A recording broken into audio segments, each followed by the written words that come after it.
Alléluia,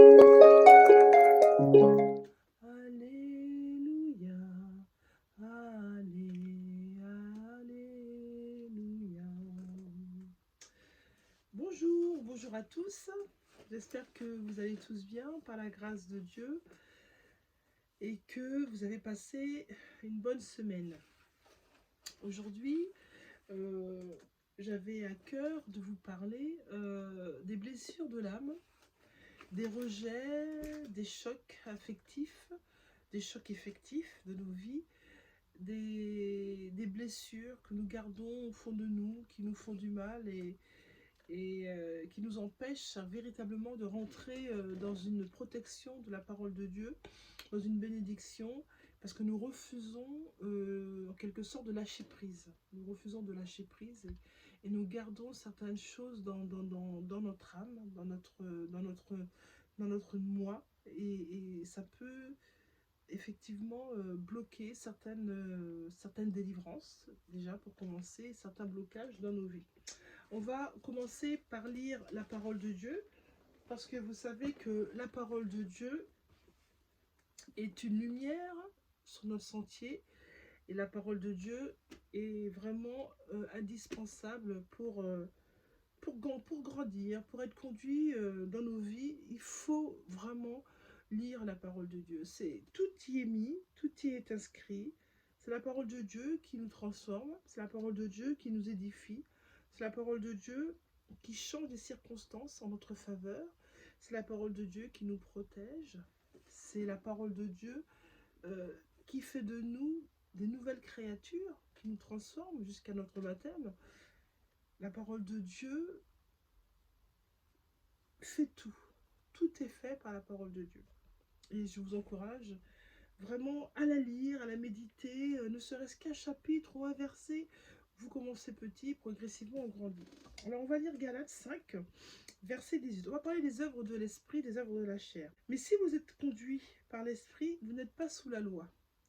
Or les œuvres de la chair sont évidentes, c'est-à-dire inconduite, impureté, débauche, idolâtrie, magie, hostilité, discorde, jalousie, fureur, rivalité, division, parti pris, envie, ivrognerie, orgie et choses semblables. Je vous préviens, comme je l'ai déjà fait, ceux qui se livrent à de telles pratiques n'hériteront pas du royaume de Dieu. Mais le fruit de l'esprit, c'est l'amour, la joie, la paix, la patience, la bonté, la bienveillance, la fidélité, la douceur, la maîtrise de soi. La loi n'est pas contre de telles choses. Ceux qui sont en Jésus-Christ ont crucifié la chair avec ses passions et ses désirs. Ceux qui sont en Jésus-Christ ont crucifié la chair avec ses passions et ses désirs. C'est important ce verset. Il nous fait prendre conscience que quand nous renaissons en Christ, la parole de Dieu, la présence de Christ dans nos vies nous transforme. Si nous vivons par l'esprit, marchons aussi par l'esprit. Ne devenons pas vaniteux en nous provoquant les uns les autres, en nous portant envie les uns aux autres. Ce chapitre qui a été écrit par Paul est très intéressant, parce que Paul, avant d'être le grand Paul que nous connaissons, celui qui a écrit dans le Nouveau Testament, il vivait dans la chair. Il était pas disciple de Christ, mais il servait. Pour lui, il servait Dieu. Il pensait servir Dieu, mais en fait, il ne servait pas Dieu. Il était avec les pharisiens et il faisait du mal. Il ne comprenait pas. Il connaissait la parole de Dieu, mais il connaissait la parole de Dieu en surface. Il ne connaissait pas Dieu dans son esprit. Il n'avait pas crucifié sa chair. Il n'était pas sensible à l'esprit.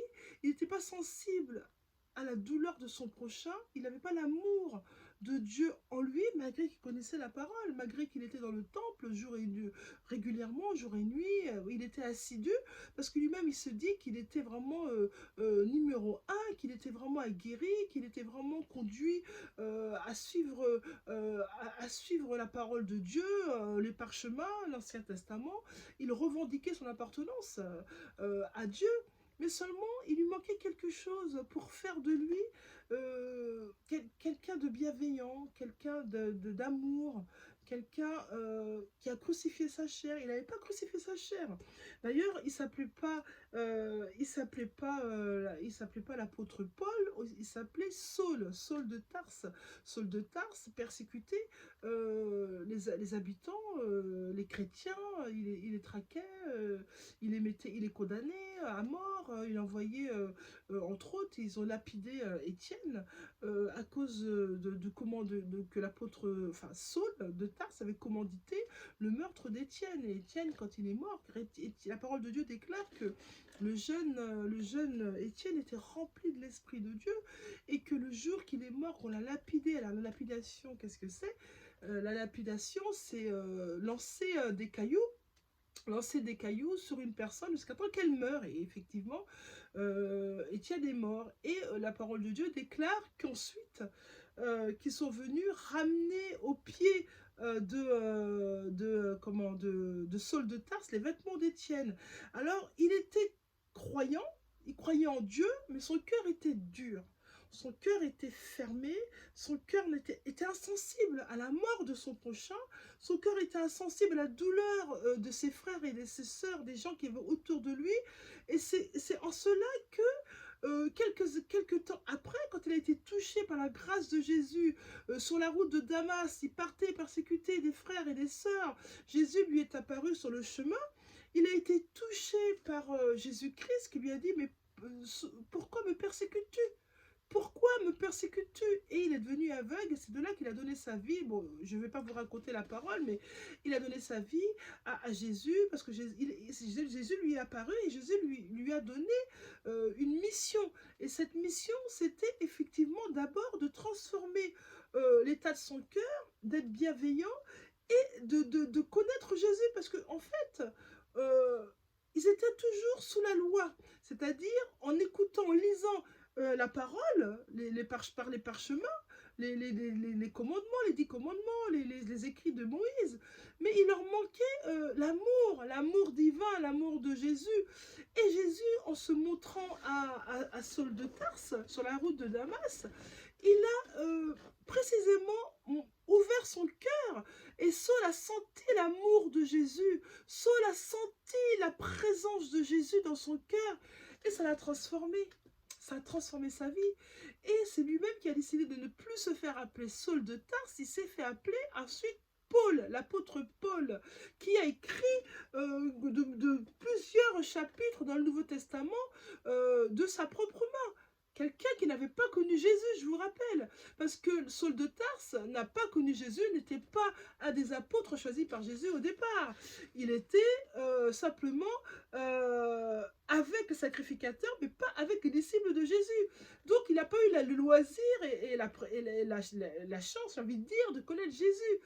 Quand Marc a connu Jésus, Matthieu, Pierre, Luc, Matthieu, Pierre, et du coup, quand Jésus lui est apparu à lui, il y a eu de l'écaille qui sont sorties de ses yeux, mais l'apôtre Paul a su connaître et le cœur de Jésus, et il a changé. C'est-à-dire sa dureté de cœur s'est transformée en un cœur d'amour, en un cœur chamallow, avec la bienveillance. Et c'est ces écrits aujourd'hui qui font partie de nos vies et qui nous font du bien. Alors, pour vous parler, pour vous aider à quitter les liens des âmes qui vous meurtrissent, qui vous fait du mal, pour laisser ces liens affectifs, ces rejets, il faut que vous arriviez à comprendre qu'en Jésus-Christ, vous êtes libérés de toutes ces choses. Vous êtes libérés. Jésus vous libère. De par sa présence dans votre vie, vous n'avez plus ce joug, vous n'avez plus à être orgueilleux, vous n'avez plus à marcher pour la chair, à dire moi je vais y arriver, moi je vais faire ci, moi je vais faire ça, je vais y arriver plus que toi, avoir du ressentiment, la jalousie, la méfiance, la défiance, à être mensonger, à parler en mal contre son prochain, à faire des choses qui ne sont pas des œuvres de l'esprit. Et ces liens d'âme dont je vais maintenant préciser, il faut arriver à nettoyer son système de pensée pour les aligner à celle de Jésus, pour pouvoir aller à votre délivrance pour défaire tout lien d'âme de votre vie. C'est important, ce que j'essaie de vous expliquer, c'est très très important. Parce que la guérison des liens, l'apôtre Saul de Tarse a certainement dû également passer par un trouble indéfini de ses liens d'âme, de ses erreurs. Il a dû être troublé, mais il a su que Jésus l'avait touché, Jésus avait fait appel à lui, c'était pour changer complètement de direction. Et il a laissé tout ce qui était passé derrière, il est allé dans la nouveauté de l'esprit avec Jésus. Il faut laisser les œuvres de la chair. Toutes les œuvres de la chair que je viens de vous décrire, il faut les laisser. Il ne faut plus vous attarder là-dessus. Parce que les œuvres de la chair procurent dans votre vie un retard. Les œuvres de la chair procurent ce retard.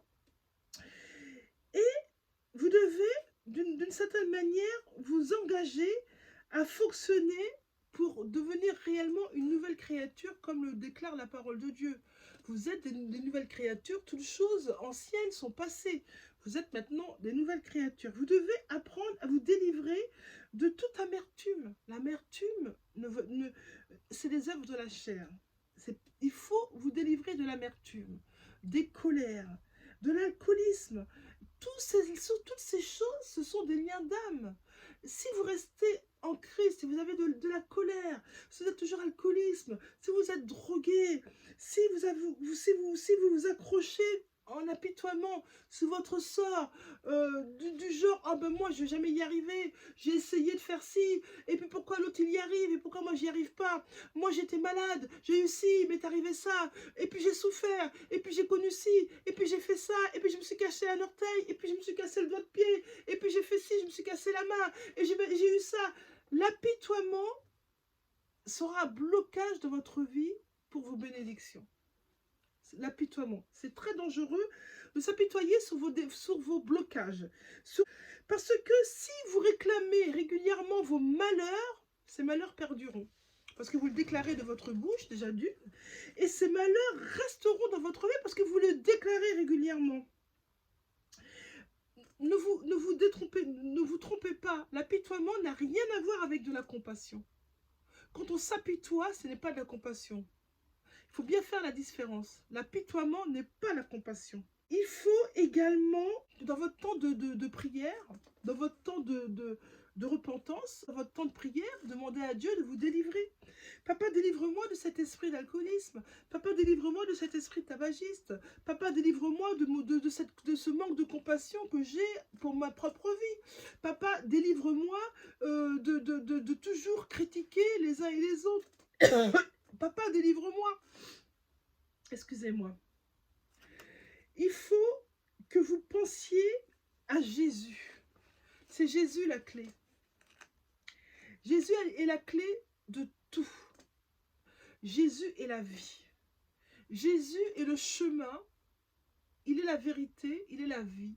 C'est Jésus. Il y a la clé. La clé de notre vie, la clé de ce monde, c'est Jésus. C'est Jésus. Il faut vraiment que vous compreniez que d'arrêter de vous plaindre, ça va être bénéfique pour votre vie parce que en arrêtant de vous plaindre, les esprits mauvais vont arrêter d'entrer de votre bouche vous plaindre et ça va calmer petit à petit le flot de blocage dans votre vie. Ça va tout arrêter. Sachez quelque chose, l'humilité précède la gloire. Oui. C'est l'humilité qui précède la gloire, c'est pas l'inverse. L'humilité, d'abord pour rentrer dans votre gloire, vous devez apprendre à être humble, à garder en vous vos blocages, vos difficultés. De se plaindre à Pierre, Paul, Jacques n'est pas bénissant pour votre propre vie. Vous devez apprendre à être au service des autres, à aider votre prochain. Oui, tout à fait. Vous devez apprendre à aider votre prochain. C'est ça. Pour pouvoir vous défaire des œuvres de la chair, c'est aider votre prochain. La parole de Dieu déclare en Luc 4, 18 à 21, la guérison de l'âme, la consolation et la délivrance. Pour que cela se soit effectif, vous devez renoncer à votre identité de victime. Et ça, c'est important. Vous devez laisser votre identité derrière. Votre identité de victime doit plus être palpable dans votre vie. Parfois, dans la relation d'aide, des souffrances terribles remontent à la surface. Le désespoir doit aussi pouvoir s'exprimer pour que la guérison puisse prendre ensuite la place. C'est important qu'un désespoir entre vous et Christ, parlez, déchargez-vous. Ça doit pouvoir vous s'exprimer dans votre vie pour être délivré de tout lien de carence affective qui peut bloquer concernant vos carences de lien d'âme. La parole de Dieu déclare en 2 Corinthiens 10, 3 à 5. Si nous marchons dans la chair, nous ne combattons pas par la chair, car les âmes avec lesquelles nous combattons ne sont pas charnelles, mais elles sont puissantes devant Dieu, pour renverser les forteresses. Nous renversons les raisonnements et toute hauteur qui s'élève contre la connaissance de Dieu, et nous amenons toute pensée captive à l'obéissance à Christ. Apprenez à ne plus être un rejet pour vous-même. Apprenez à vous accepter parce que vous êtes précieux aux yeux de Dieu. Dieu vous aime pour ce que vous êtes. Apprenez à laisser vos échecs du passé au passé. Apprenez à chasser de votre esprit tout esprit d'échec, de pensée, de ce que vous avez fait dans le passé. Sachez les mauvaises pensées qui vous rappellent « Ah ben j'ai connu ça, il m'a fait ci, j'ai souffert, il m'a fait ceci, il m'a fait cela. » Il faut tout arrêter. Bloquez ces mauvaises pensées dans le nom de Jésus. Confessez la parole de Dieu. Confessez la parole de Dieu. Confessez. C'est en confessant la parole de Dieu que nous allons petit à petit à notre délivrance. Et quand nous aurons affaire réellement à un ministère de délivrance, la délivrance pourra être effective parce que vous avez appris à confesser la parole de Dieu. Il faut confesser la parole de Dieu. C'est la parole de Dieu et délivre en elle-même. La parole de Dieu est une délivrance pour votre vie. Laissez tous ces esprits, les esprits d'amertume, au revoir. Esprit de dépression, au revoir. Esprit de lassitude, au revoir. Esprit d'inquiétude, au revoir. Esprit de folie, au revoir. Esprit de confusion, au revoir. Esprit de haine de soi, au revoir. Je prie, Père, dans le nom de Jésus, avec l'autorité que tu me donnes en tant qu'enfant de Dieu, en tant que ta servante, Seigneur. Je prie pour tous ceux qui vont m'écouter, dans le nom de Jésus. Je chasse tout esprit d'apitoiement, tout esprit de lien d'âme de votre vie dans le nom de Jésus. Je vois la paix sur votre vie divine. Je vois la protection du sang de Jésus sur votre vie. Que l'Esprit de Dieu fasse son travail dans votre vie. Que l'Esprit de Dieu renouvelle votre système de pensée. Que l'Esprit de Dieu vous aide à marcher dans la victoire en Christ. Que l'Esprit de Dieu vous conduise. Je chasse de votre vie tout esprit de dépression, tout esprit de lien d'âme. Je chasse ces esprits dans votre vie dans le nom de Jésus. J'envoie la paix divine sur votre vie, la restauration de vos pensées. J'arrête, je dis stop à tout esprit d'apitoiement, tout esprit de lien d'âme, tout esprit affectif. Je dis stop dans le nom de Jésus. Recevez la paix de Jésus. Recevez l'amour de Jésus. Allez, allez, marchez avec Jésus. Équipez-vous de son amour. Jésus vous aime. Soyez bénis. Je vous dis au revoir et à bientôt.